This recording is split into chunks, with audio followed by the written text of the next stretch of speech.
গুনাহ করলে কি করতে হয়? তওবা মানে কি? তওবা মানে হচ্ছে রবকে ছেড়ে ভুল পথে চলতে চলতে অনেক দূর চলে গেলাম, গুনার পাহাড় বানিয়ে ফেললাম।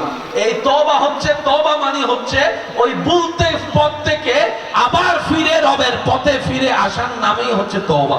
সুবহানাল্লাহ। তওবা করলে শান্তি আসে। সুবহানাল্লাহ।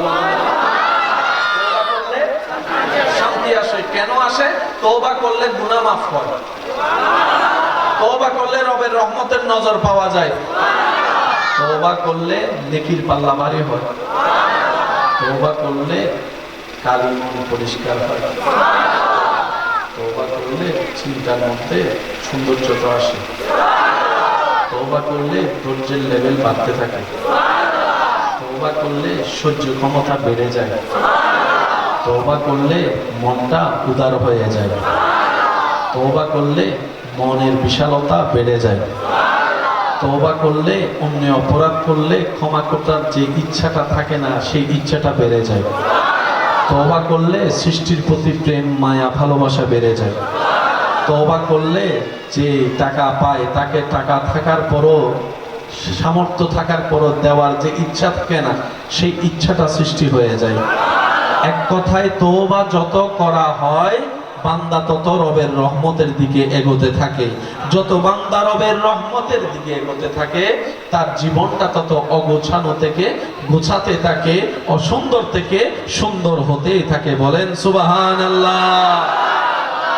আল্লাহ তাআলা আমাদেরকে সেই নিয়ামত নেওয়ার তৌফিক দান করুন। যে কথাগুলো এতক্ষণ বলছি এগুলার ভিতর আমরা সবাই আছি না নাই? সবার জীবনের সাথে মিল আছে না নাই?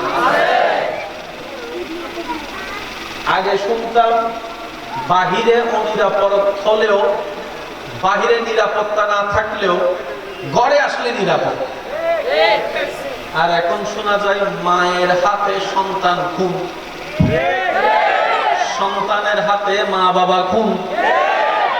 যে বাবা সারা জীবন কষ্ট করে রাত দিন হারাম করে মাথার গাম পায়ে ফেলে নিজে না খেয়ে একটা গেঞ্জি দিয়ে 1 বছর কাটিয়ে, এক জোড়া জুতা দিয়ে 1 বছর কাটিয়ে, যে বাবা তিলে তিলে তিলে তিলে তিলে সন্তানরা সুখে থাকবে এই স্বপ্ন আশা নিয়ে সম্পদ জুড়িয়ে বাংলাগড়কে তার 10 তলা বিল্ডিং বানিয়ে দিল। বাস্তবতায় দেখা যায়, অনেকেই সাক্ষী আছেন, দেখেছেন কিংবা শুনেছেন পত্রিকা কিংবা নিউজের মাধ্যমে, অনেক সময় এমনও দৃশ্য আমাদের সামনে চলে আসে, সেই বাবার লাশটা সন্তানরা ঘরে ঢুকাতে দেয় না, ঘরে ঢুকাতে দেয় না। এমনও পর্যন্ত দৃশ্য দেখা যায় বাবার জানাজার সেই টাইমটা নিয়ে হিসাব না করে কবরের জায়গাটা কোথায় দিবে সেই সিদ্ধান্তটা না নিয়ে এক ভাই আরেক ভাইয়ের সাথে, এক ভাই এক বোনের সাথে ঝগড়ায় লিপ্ত হতেই আছে, লিপ্ত হয়ে সময় নষ্ট করতেই আছে। এমনও পর্যন্ত দেখা যায় লাশটাকে সামনে রেখে জায়গা সম্পত্তির ভাগ্যটারা নিয়ে ব্যস্ত হয়ে থাকে, ব্যস্ত হয়ে থাকে। আওয়াজ দিয়ে বলুন ঠিক কিনা? শুধু তাই নয়, এমনও পর্যন্ত দেখা যায় যিনি জায়গা কিনেছেন ওনার জায়গায় ওনাকে দাফন করা হচ্ছে না, ওনার জায়গায় কেনা জায়গায় ওনাকে দাফন করা হচ্ছে না। সন্তানকে জিজ্ঞেস করে, কেন আপনারা দাফন করতে চাচ্ছেন না? বলে যে ওনাকে দাফন করলে সেটা কবর হয়ে যাবে, কবরের উপর তার বিল্ডিং মার্কেট করা সম্ভবপর নয়। একটা কবরের জন্য এত বড় জায়গা নষ্ট করার কি দরকার? কোন একটা কোনায় জায়গা নিয়ে আমার বাবার লাশটা দাফন করে ফেলবো। কারা বলছে? ওই সন্তানেরাই, যাদের স্বপ্ন পূরণ করার জন্য এই বাবা নিজের সমস্ত স্বপ্নকে বিলীন করে দিয়েছে, তাদেরকে খাওয়ানোর জন্য নিজের বাবাটা কিছু খায় নাই এমনও দিন পার করেছে। হাজার চাওয়া স্বপ্নকে মাটির নিচে দাফন করেছে শুধু একটা আশায়, আমার সন্তানের স্বপ্নগুলা পূরণ হোক, আমার ছেলে মেয়ের স্বপ্নগুলা পূরণ হোক। আমি কখনো ভালো করে পড়ালেখা করতে পারি নাই এমন বাবাও অনেকে আছে যারা সন্তানকে বিদেশের মধ্যে পাঠিয়েছেন পড়ালেখা করার জন্য। কথা বলেন ঠিক কিনা? বাস্তবতা দেখা যায় এই মায়ার কোনো দাম নাই, এই ভালোবাসার কোনো দাম নাই, এই মমতার কোনো দাম নাই।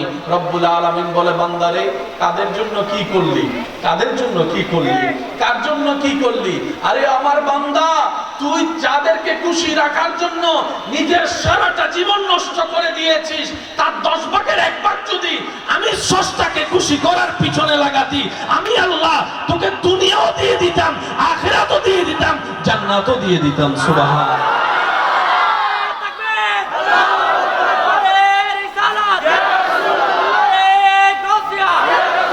যে পরিমাণ পরিশ্রম করি, যে পরিমাণ সময় ব্যয় করি, যে পরিমাণ ওভার পরিশ্রম করি, তার 10 ভাগের 1 ভাগ যদি রাজ্জাককে খুশি করার পিছনে সময় দিতে পারতাম, স্রষ্টাকে রাজি করার পিছনে সময় দিতে পারতাম, রিজিক তালাশের জন্য যে পরিশ্রম করি সকাল 8টা থেকে রাতের 8টা-9টা পর্যন্ত, সারা জীবনের এই রিজিকের তালাশের পরিশ্রমের 100 ভাগের 1 ভাগও যদি রাজ্জাককে সন্তুষ্টি করার পিছনে দিতে পারতাম, তাহলে আমাদের জীবনটা কতই না সুন্দর হয়ে যেত, আমাদের কবর হাসরটা কতই না সুন্দর হয়ে যেত। আল্লাহ তাআলা আমাদের সবাইকে ওই নিয়ামত অর্জন করার তৌফিক দান করুন। রব্বুল আলামিন আমাদের সবার অশান্তি মনের মধ্যে শান্তি নাযিল করুন। সাধারণ বান্দা 1 কোটি বছর পরিশ্রম করে যেখানে যেতে পারে না, যত দূর পৌঁছাতে পারে না, একজন আশিক বান্দা রবের দরবারে প্রেমের সিজদা দিয়ে তার চাইতে বেশি দূর চলে যায়। আর একটু জোরে বলি না সুবহানাল্লাহ। সাধারণ বান্দা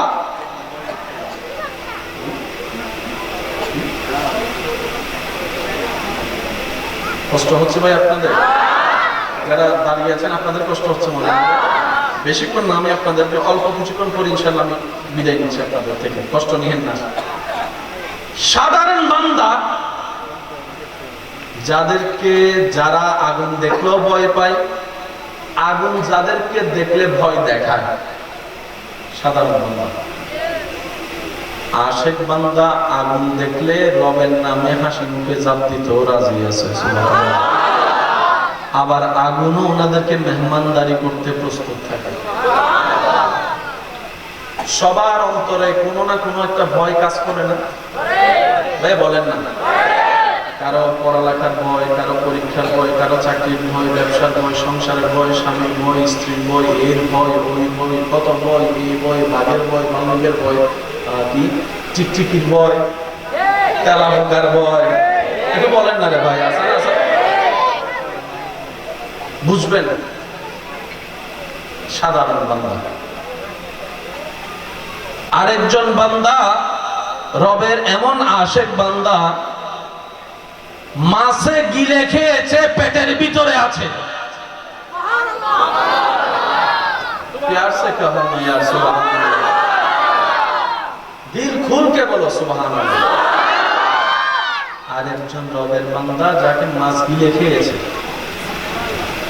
আমরা জানি অক্সিজেন ছাড়া কেউ বাঁচতে পারে না। পেটের ভিতর কি আলো না অন্ধকার? ওনাকে মাছে গিলে খেয়ে আলো থেকে অন্ধকারে নিয়ে গিয়েছে, চেহারার মধ্যে কোনো পেরেশানি নেই, সেখানে বসে বসে রবের জিকির করছে, রবের জিকির করছে, লা ইলাহা ইল্লা আনতা সুবহানাকা ইন্নী কুনতু মিনাজ জালিমিন। জগৎ বলে বাহিরে করেছেন, অন্ধকারও করছেন, আপনার কি মানুষ হিসেবে বিন্দু পরিমাণ ভয় লাগে না? বলে যে ভয়টা হয়তো কি জিনিস সেটাই তো বুঝি না, ভয় তো কোনো অনুভবই হয় না, লাগবে তো লাগবে কি সেটাই তো বুঝি না, কারণ ভয় তো চিনি না, ভয় তো বুঝি না। ইব্রাহিম নবী আল্লাহর আশিক বান্দা, আগুন সামনে প্রস্তুত আছে, সবাই ওনার টেনশনে চেহারা মলিন করে আছে, আর ইব্রাহিম নবীর চেহারায় কোনো পেরেশানি নাই, কোনো মুশকিলের চিহ্ন নাই, কোনো চেহারার মধ্যে কান্নাকাটি নাই, অন্যয় বিনিময়, ভাই আমাকে ছেড়ে দাও, আমি ভুল করছি, মাফ করে দাও, তোমার কথা মেনে নিয়েছি, এরকম কোনো শব্দ শোনা যাচ্ছে না। সবাই ইব্রাহিম নবীকে জিজ্ঞেস করছে, আমরা আগুন দেখলে 10 মাইল দূরে পালায় যাই, আর আপনি আগুনের সামনে আছেন, আপনাকে একটু পরে ফেলা হবে, আপনার একটু ভয় লাগে না? বলে যে ভয় কি জিনিস সেটাই তো বুঝি না, ভয় কি জিনিস সেটাই তো বুঝি না, ভয় পাবো তো পাবো কিভাবে, আমি আগুনকে তো ভয় আমার অন্তরে অনুভব হচ্ছে না। বাবা হয়ে সন্তানের গলায় ছুরি রেখে দিল ইসমাইল আলাইহিস সালাম। ছুরি দেখলে তো সবার অন্তরে ভয় লাগে, আর ছুরিটা যদি গলার উপরে হয় তাহলে তো ভয়ের লেভেল আরো বেড়ে যাবে, অনেকে তো ভয় স্ট্রোক পর্যন্ত করে ফেলতে পারে। কিন্তু ইসমাইল নবীর চেহারার মধ্যে কোনো ভয় নেই, হযরত ইব্রাহিম নবীর চেহারার মধ্যে কোনো ভয় নেই, বাবা হয়ে যে সন্তানের গলার মধ্যে ছুরিটা রাখলো, এই ভয়টা পায় না কেন ওনারা? ইমাম হোসেন কারবালার জমিনে চলে গিয়েছেন, সংখ্যা কম কিন্তু ভয় নাই, তলোয়ার কম কিন্তু ভয় নাই, যুদ্ধ সামগ্রী কম কিন্তু ভয় নাই। ভয় ছাড়া ওনাদের জীবনটা এমন কোন, তখন কিতাব উত্তর দেয়, যারা স্রষ্টাকে ভয় পাওয়া শুরু করে, যাদের অন্তরে সৃষ্টিকর্তার ভয় চলে আসে, সৃষ্টি তাদেরকে আর ভয় দেখাইতে পারে না। বলেন না সুবহানাল্লাহ। আল্লাহু আকবার।